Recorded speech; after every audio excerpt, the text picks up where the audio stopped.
Que s'il y a une répétition, une récidive de ces mycoses, de ces vaginoses ou en tout cas de ces inconforts, on peut agir sur l'hygiène en général.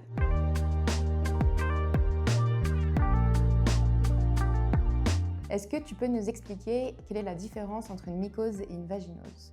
Alors ça, c'est une excellente question parce que les mycoses et les vaginoses sont des symptômes extrêmement fréquents que pratiquement toutes les femmes et les personnes adultes vont traverser au cours de leur vie. D'ailleurs, il y a des études qui ont mis en évidence que 95% des femmes vont traverser au moins un épisode de mycose au cours de leur vie. Et dans un tiers des cas, donc 30% des situations, elles vont avoir une récidive de cette mycose. Donc c'est vraiment loin d'être un événement isolé, c'est pour ça que c'est important d'aller consulter dès qu'on a des doutes, des inconforts. En plus de ça, il y a souvent une confusion entre mycose et vaginose, ce qui va déclencher qu'on va utiliser le mauvais traitement thérapeutique qui ne va pas en fait prendre en charge l'agent infectieux dont on est victime. Donc, une mycose, qu'est-ce que c'est? C'est la présence d'un champignon qui est naturellement là dans notre flore vaginale, mais qui va proliférer et se surdévelopper et donc prendre de la place et créer des symptômes. Les symptômes, c'est quoi? Ça va être des démangeaisons, des brûlures, des irritations, une sensation globale d'inconfort au niveau de la vulve et du vagin. Il va y avoir aussi des pertes qui sont légèrement plus abondantes, qui vont être plutôt épaisses, pâteuses, farineuses. On parle de pertes en mie de pain. Et ces pertes, elles sont rarement odorantes, souvent elles ne le sont pas, et elles peuvent passer assez inaperçues.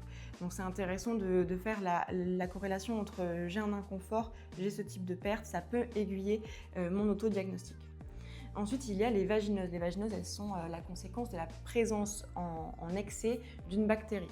Donc, mycose, c'est champignon, vaginose, c'est une bactérie.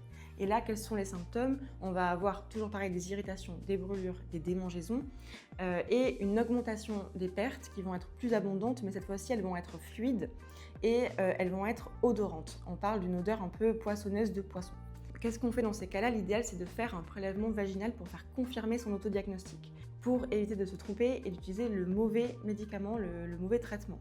Une fois qu'on a fait le prélèvement vaginal qui est sur ordonnance et qui s'effectue soit à la maison, soit en laboratoire, on met en place la bonne stratégie thérapeutique. Pour les vaginoses, ça va être un antibiotique et pour les mycoses, ça va être un antifongique. Souvent en première intention, il va être local sous forme d'ovule et de crème et parfois en seconde intention, surtout s'il y a des récidives ou une sensation d'inconfort qui persiste, on va avoir la mise en place d'un antifongique oral sur plusieurs mois. Ce qui est intéressant aussi, c'est de se dire que s'il y a une répétition, une récidive de ces mycoses, de ces vaginoses ou en tout cas de ces inconforts, on peut agir sur l'hygiène en général. Non pas en augmentant l'hygiène, mais en adaptant les réflexes. Donc laver avec de l'eau uniquement et en limitant les produits asséchants à base de savon ou avec des parfums. Avoir recours à des sous-vêtements confortables avec un large gousset en coton, typiquement la culotte en coton, c'est idéal. Hydrater et apaiser sa vulve dès qu'elle a été un petit peu exposée à des irritations, que ce soit pour le sport, le vélo, même la marche, le port de sous-vêtements serrés et les rapports sexuels. Et puis limiter les épilations au maximum et les rasages aussi. C'est intéressant de ne pas trop s'automédiquer et de surtout faire les autoprélèvements, les prélèvements vaginaux pour bien confirmer ce diagnostic pour pas que les inconforts s'installent et créent un syndrome douloureux qui aurait tendance un petit peu à persister malgré les traitements. Est-ce que tu peux nous donner des exemples comment hydrater? Idéalement, pour hydrater, quelque chose d'assez neutre, sans parfum, il y a des choses très basiques qui marchent très bien. Huile de jojoba, huile d'amande douce, huile d'onagre, si on n'a pas de contre-indication avec l'huile d'onagre. Certaines personnes aiment bien l'huile de coco. Si c'est trop fréquent, ça peut un petit peu déstabiliser la flore parce qu'elle est légèrement antifongique.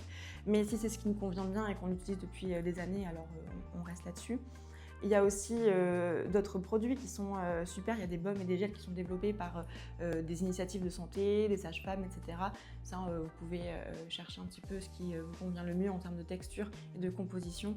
Mais souvent, le plus simple et le mieux, huile végétale. Et puis à volonté dans la journée, si on sent qu'il y a une irritation qui s'est installée, c'est surtout très important.